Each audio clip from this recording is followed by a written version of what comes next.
আলু এবারে লাভজনক ব্যবসা নাই, আলু প্রচণ্ড খরচ।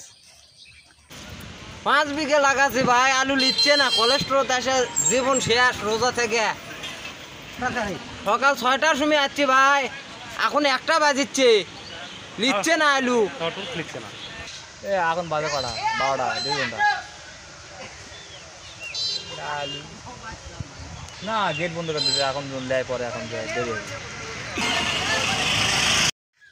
আলু এবারে লাভজনক ব্যবসা নাই, আলু প্রচণ্ড খরচ,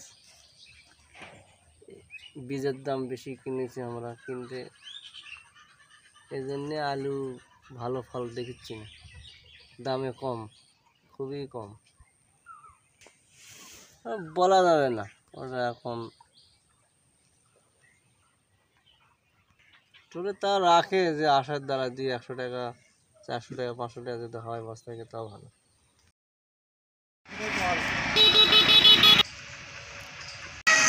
দেখেন এই চতুর সাইডে দেখেন এলে দিলে ঠিক বাজার। এখানেকার বাজার হলো আপনার 550, 500, কোনো আটে 450 যায়।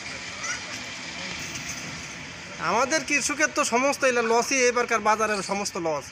100 টাকা কেজি আলু উইয়া আপনি 400 টাকা 450 টাকা বিক্রি করে এলার তো লস হচ্ছে, কিষাণ পার্টিদের সমস্ত লস।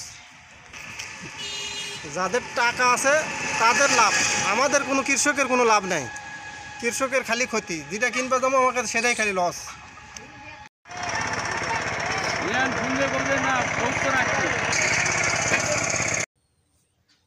এগুলো মাটির পোকা থাকে, যেমন ঘুগি পোকা, তা যেমন আর একটা পোকা আছে ওই যে ঘুগির মতনই কিন্তু পাতলা পোকা, আলু কাটে কেটে খায়, কানা করে। কারণে ওষুধ আছে, যেমন ক্যারাটা সিনজিনটা কোম্পানি অনেকে ব্যবহার করে, খুব ভালো রেজাল্ট। এরা চাষ করার সময় মানে জমি যখন চাষ দেওয়া লাগবে, আগে দিলে আরো ভালো, দিয়ে চাষ করা ভালো।